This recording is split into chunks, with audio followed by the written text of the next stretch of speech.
இறையேசுவிலே பிரியமான சகோதர சகோதரிகளே, உங்கள் எல்லோருக்கும் ஆண்டவராகிய இயேசு கிறிஸ்துவின் பெயரால் காலை வணக்கங்கள் மற்றும் வாழ்த்துக்கள்.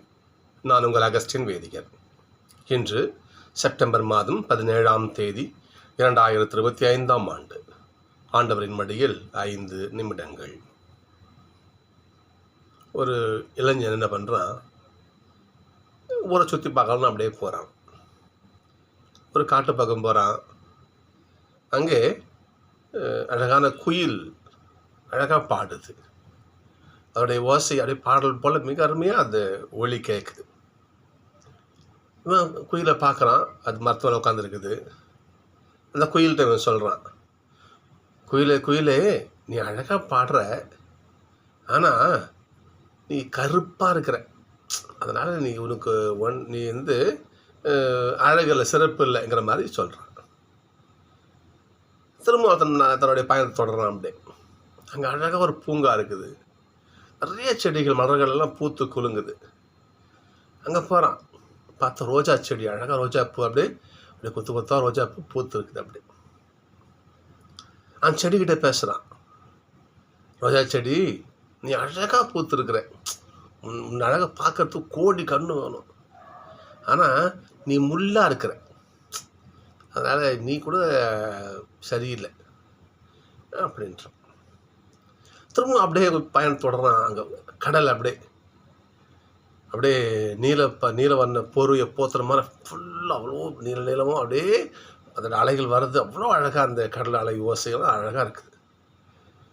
பார்க்குறான், கடலை பார்க்குறான். கடலே, நீ அழகாக இருக்கிற, அலைகள் வரத்தை வந்த சூடு வரதெல்லாம் ரொம்ப அழகாக இருக்குது, ஆனால் நீ உப்பாக இருக்கிற, அதனால் நீ ஒன்றும் சரியில்லை என்று அவன் தன் பயணம் தொடர்றான்.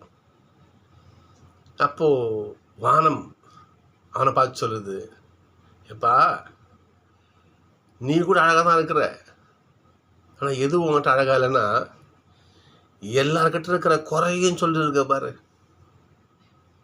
அதான் சரியில்லை என்று வானம் இயற்கை அவனை பார்த்து சொன்னதுதான். சர்களே, இது ஒரு சிறு கற்பனையாக இருந்தாலும் கூட பிறரை குறை சொல்வது, பிறருடைய குறையை சுட்டி காட்டி அவரை மனதை புண்படுத்துவது, நான் சரி நீ தான் தப்பு, எப்படி நான் சரியாக இருக்கிறேன், நீ தப்பு, உங்ககிட்ட அது குறை இருக்குது என்று குறை சொல்லி வாழ்வது எந்த அளவுக்கு ஒரு ஒரு இழிவான செயல் என்பதை இன்றைய வாசகம் நமக்கு சொல்லுகிறது. சகோதரர்களே, ரோமையர் 12:10 இவ்வாறு சொல்கிறது, பிறர் உங்களை விட மதிப்புக்கு உரியவர் என எண்ணுங்கள். யாரையும் குறைச்சி மதிப்பிடாதீங்க. ஒரு திரைப்பட வசனத்தில் ஒரு நடிகர் சொல்லுவார், நீ யாரையும் இழிவா நினைக்காத, ஏன்னா உன்னை விட அவங்க இழிவா நினைக்காத, அதே சமயம் உன்னையும் தாட்சி எடை போட்டுக்காத, 2 பேரும் சமம் சொல்லுவார். வசனத்தை பாருங்க, இங்க பிறர் உங்களை விட மதிப்புக்கு உரியவரென எண்ணுங்கள், யாரையும் குறைச்சி மதிப்பிடாதீங்க. உனக்கு அது சரியில்லை, உனக்கு இது சரி சொன்னா பார்த்தீங்களா, ரோஜாவில் முள் இருக்குது, அவன் அழகாக அந்த அழகான ரோஜா பூவை பார்த்தான பாருங்க, அதில் முள் இருக்குது. அப்பேற்பட்ட கடல், அந்த கடற்கரை சில்லு காத்தான பார்த்தான பாருங்க, நீ உப்பா இருக்கிற, புயல் அவ்வளோ அழகாக பாடுது, அந்த ரசம் இருந்தா பாருங்க அவனுக்கு, நீ கருப்பா இருக்கிற. குறையை மட்டுமே காணுகின்ற குணத்தை இன்றைய வாசகங்களிலே தாய் திரு அவையானது வன்மையாக கண்டனம் செய்கிறான்னு சொல்லணும். சர்களே, ஆனால் தெரசா இவ்வாறு சொல்லுவார், மற்றவரை திருப்பிட்டு கொண்டே இருந்தால் அன்பு செய்ய நேரம் இருக்காது. மற்றவங்களை குற்றம் சொல்லிக்கிட்டே இருக்காதீங்க. உனக்கு இது சரியில்லை, இது சரியில்லை, இது சரியில்லை, நீ அங்கே போகிற, இதை என்று குறை சொல்லிக்கொண்டே இருந்தால் எப்போ நீ அவனை நேசிப்ப, எப்போ அவனை அன்பு செய்வேன்? சர்களே, எனவே இன்னொன்று சொல்லுங்க, குற்றம் பார்க்கின் சுற்றம் இல்லைன்னு சொல்லுவாங்க. எல்லாரிடத்திலும் ஏற்றத்தாழ்வு உண்டு. நான் மட்டும்தான் யோக்கியம், நீ எல்லாம் சரி கிடையாது என்று சொல்லுதல் அது எப்படிப்பட்ட காரணம் யோசிச்சு பாருங்க பார்ப்போம். இன்றைய 2ஆம் வாசகம் பார்க்கணும். நம்ம தர்ஷி வாசகம் பாருங்க பார்ப்போம். நாங்கள் குழல் ஊதினோம், நீ கூத்தாடல. எப்படி? நாங்கள் தான் குழல் ஊதணும், நீ தான் கூத்தாடல. இப்போ நாங்கள் சரி, நீ தப்பு. சரிங்களா? இன்னொன்று பாருங்க பார்ப்போம். நாங்கள் ஒப்பாரி வைத்தோம், நீ தான் அழலை. தன்னை சரின்னு சொல்றீங்க, நீ அழலை. இப்படித்தான் எசப்பா காலத்தில் வாழ்ந்த சதுசேயர்கள், பரிசேயர்கள்லாம் இவங்க இப்படி தான் வாழ்ந்தாங்க. தாங்க யோக்கியம், தாங்கெல்லாம் சிறந்தவர்கள், மற்றவங்கெல்லாம் பாவிகள். மற்றவங்கெல்லாம் பாவிகள், இழுக்கானவர்கள். நான் என்ன பண்ணுறது? வன்மையாக கண்டிக்கிறார். சின்ன பிள்ளைத்தனமா இல்லை. நீங்கள் யோக்கியம், மற்றவங்களாம் தப்பானவங்க. நாங்கள் குழல் ஊதணும், நீ தான் கூத்தாடல, நீ தான் தப்பு. நாங்கள் ஒப்பரை வச்சு நீங்கள் செய்கிறது தான் தப்பு. திருமுழுக்கியவர் வாழ்ந்தார். அவர் எப்படி வாழ்ந்தார்? காட்டில் வசித்தார். காட்டு தேனையும் வெட்டுக்கிளி உணவாக உட்கொண்டார். அதே பண்ணார். அவர் நல்ல வசதியான சாப்பாடு சாப்பிடல, காட்டில் வாழ்ந்தார், துறவு வாழ்க்கை வாழ்ந்தார். அவர் திராட்சை மது குடிக்கல இல்லையா, பெரிய ஒரு அவர் விருந்தெல்லாம் ஒன்றும் சாப்பிடல. நீங்கள் என்ன பண்ணீங்க? அவரை பைத்தியக்காரன் மாதிரி பார்த்தீங்க. நீங்கள் அவரே என்ன பண்ணுங்க? இழிவாக நீங்கள் பார்த்தீங்க. அவர் சொன்னதை கேட்டீங்களா? நீங்கள் அவர் என்னை முன்னறிவித்தார் இல்லையா? அவர் இறைமகனை முன்னறிவித்தார். நீ கேட்டியா? நீ அவர் என்ன பண்ண? நீ ஒரு ஒரு ஒரு ஒரு தனியாராக பிரித்து வச்சு பார்த்தீங்க.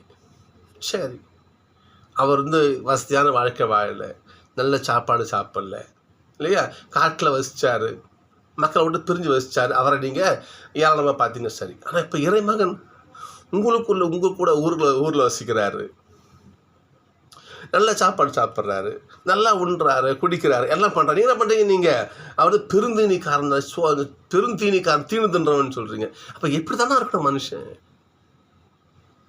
சாப்பிடாம கொள்ளாமல் நோன்பு வாழ்க்கை வாழ்ந்தால் அதையும் தப்புங்கிறீங்க.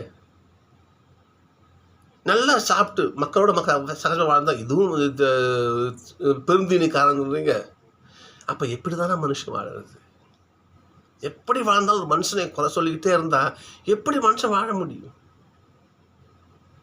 சகோதரர்களே, சிந்தித்து பார்க்க வேண்டும். நாம் அந்த பரிசேயர்களைப் போல, அந்த சதுசேயர்களைப் போல, மறைநூல் அறிஞர்களைப் போல நாம் இருக்கிறோமா? சிந்திச்சு பார்க்கணும். நாம் இன்றைய முதல் வாசகம் பாருங்கள், அற்புதமான. அதாவது நாம் எங்கே இருக்கிறோம், இடம் பொருள் யாவது சொல்லுவாங்க இல்லையா, நம்ம எந்த இடத்துல இருக்கிறோம், நம்ம இருக்கிற இடம் எது, எப்படிப்பட்ட ஒரு உன்னதமான இடத்துல நம்ம வாசம் செய்கிறோம். அப்போ அப்படி இருக்கும்பொழுது நம்ம அந்த இடத்துக்குரிய வாழ்க்கை வாழணுமா இல்லையா? முதல் வாசகம் பாருங்க பார்ப்போம். அந்த மைய வார்த்தையே, நமது சமயத்தின் மறை உண்மைகள் உயர்வானது. ஒன்றுமில்லை, நான் அதாவது பள்ளி பருவத்திற்கு பிறகு கொஞ்சம் காலம் வீட்டில் இருக்கும் பொழுது ஆட்டோ ஓட்டினேன். அப்போ நாங்களும் ஒரு ஸ்டாண்டில் ஆட்டோ ஓட்டிகிட்ருப்போம். அதில் முன்னாடி ஒரு 30 வருஷம் முன்னாடி சொல்கிறேன். நான் ஆட்டோ ஓட்டிகிட்டு இருந்தேன். அப்போ என் கூட ஒரு நண்பர் ஆட்டோ ஓட்டுற ஃப்ரெண்டு, அவர் பேர் ஒரு இந்து சகோதரர்.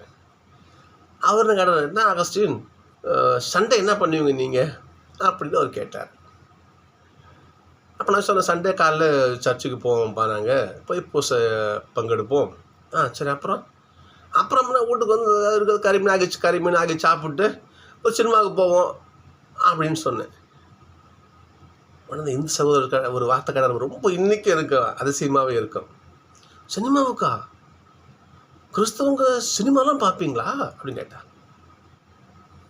கிறிஸ்தவர்கள் அந்த சினிமா கூட பார்க்க மாட்டாங்க. அந்த அளவுக்கு அவர்கள் அது சினிமா பார்த்து பெரிய பாவம் கிடையாது. இருந்தாலும் அந்த பொழுதுபோக்கை கூட அவர் விலக்கி வைப்பார்கள். ஒரு தவ வாழ்க்கை வாழ்வாங்க. அவருடைய மனசில் எண்ணத்தை பாருங்க. கிறிஸ்தவங்க சினிமா கூட பார்ப்பீங்களா என்று கேட்டார். அப்போ கிறிஸ்தவர்கள் என்ற அந்த நிலை எல்லார் மத்தியும் எப்படி இருக்குப்பா, எப்படி உயர்ந்த ஒரு அந்தஸ்து இருக்குது பாருங்கள். அவ்வளோ எதுக்குங்க. இன்னொன்று சொல்கிறேன் பாருங்களேன், நீங்கள் ஏதாவது ஒரு பெயர் பதிவு செய்ய இடம் வச்சிங்களேன், இப்படி வச்சுக்கோங்க, இப்போ கியூ நிற்கட்டுமே, உங்கள் பேரை சொல்லி பதிவு பண்ண வச்சுக்குவோம். நல்லா கவனிச்சு பாருங்கள். எல்லாரும் பேரை சொல்லட்டும். உதாரணத்துக்கு நான் போயிட்டு என் பேரை அகஸ்டின்னு சொன்னு வச்சிங்களேன், 4 பேர் திரும்பி பார்ப்பாங்க என்ன. நீங்கள் கூட உணர்ந்து பாருங்களேன். இப்போ செபஸ்டின்னு சொல்லி பாருங்க பார்ப்போம், திரும்பி பார்ப்பாங்க. அந்த பெயருக்கே ஒரு மாண்பு இருக்கும். அந்த கிறிஸ்துவ பெயருக்கே ஒரு மாண்பு நீங்கள் செஞ்சு பாருங்க பார்ப்போம். நீங்கள் அந்த பெயருக்கு யோசிச்சு பாருங்க. அந்த கிறிஸ்துவ பெயருக்கே அப்படிப்பட்ட ஒரு ஒரு ஒரு ஒரு நிலை உண்டு. அப்படிப்பட்ட சமயத்தில், கிறிஸ்துவ சமயத்தில் இருந்து கொண்டு நீ குறை செய்கிற, நீ அது குறை, இது சரியில்லை, நீ அப்படி என்று பிறரை குறை சொல்லி வாழ்ந்து என்னத்தை அழிட்டு போக போகிறோம். நம்ம ஏசப்பா யாராவது குறை சொன்னாலும் பார்ப்பேன். ஏசப்பா வாழ்க்கை அற்புதம். ஏசப்பா வந்த ஒரு 4 பேரில் சொல்லிட்டார், மேற்பின்றது பவுல் சொல்லிட்டு பாருங்க பார்ப்போம். நமது சமயத்தின் மறையுண்மை உயர்வானது என்பது ஐயமே கிடையாது. ஏசப்பா நம்ம மனுஷனாக அவர் வெளிப்படுத்தப்பட்டார், தூய ஆவியால் நேர்மையாக மெய்ப்பிக்கப்பட்டார், வானதூதருக்கு தோன்றினார், பிறனத்தாருக்கு பறைசாற்றப்பட்டார், உலகெல்லாம் நம்பிக்கையோடு ஏற்கப்பட்டார், மாட்சியோடு முன்னேற்றம் அடைந்தார். பிறந்தார், மனுஷனாக வாழ்ந்தார், எல்லா மக்களுக்காகவும் நல்லதை போதிச்சார், மரணித்தார், முன்னேற்றம் அடைந்தார். இது ஆண்டோட. இப்படிப்பட்ட வாழ்ந்த ஆண்டோடைய பிள்ளைகள் நாம் என்ன பண்ணுறோம்? பிறரை நீ சரியில்லை, இந்த குறை சொல்லும் எண்ணத்தை இன்றைக்கு நம்முடைய ஆண்டவர் கண்டிக்கிறார். ஏன்னு சொன்னால், கடவுள் உயர்வானவர். அவர் யாரையும் குறை சொல்லி திருப்பாடல் பாருங்க பார்ப்போம். ஆண்டவரின் செயல்கள் உயர்ந்தவை, அவர் செயல்கள் நேரியவை, அவருடைய செயல்பாடு குறை இருக்காது. நாம் என்ன பண்ணுறோம்? சிலத்தில் ஆண்டவரையே குறையாலேயே வாரமாக்குறோம் இல்லையா? உண்மைதான். யாரை பார்த்தாலும் நீ வேண்டாம். சர்களே, குறை சொல்லி வாழ்ந்தது போதும், இனி நிறைவோடு வாழ்ந்திடல் வேண்டும். குறை சொல்லி வாழ்ந்தது போதும், இனி நிறைவோடு வாழ்ந்திட வேண்டும். அந்த பாட்டு மறந்து போச்சு. 2 பேரும் ஞாபகம் இருந்துச்சு. சகோதரர்களே, ஆண்டவருடைய வார்த்தை, திரு அவை இன்றைக்கு நமக்கு சொல்லுகின்ற செய்தி, நீதான் உயர்ந்தவன், மற்றவங்களாம் தாழ்ந்தவங்க நினைக்காத. நான் செய்ததெல்லாம் சரி, மதம் செய்ததெல்லாம் தப்பு என்று பிறரை தீர்ப்பிடாதே. பிறரை உன்னிலும் உயர்ந்தவனாக எண்ணி அவனை மதித்து நட. அதுதான் கடவுளுக்கும் மனிதருக்கும் உகந்த செயல். சகோதரர்களே, பிறரை தீர்ப்பிடாமல், பிறரை குற்றம் சொல்லி இழிவு செய்யாமல் நல்ல பிள்ளைகளாக வாழ ஆண்டவரிடத்திலே வரம் கேட்போம். கடவுள் நிச்சயம் நம்மை கரம் பிடித்து வழிநடத்துவார். சந்திப்போம்.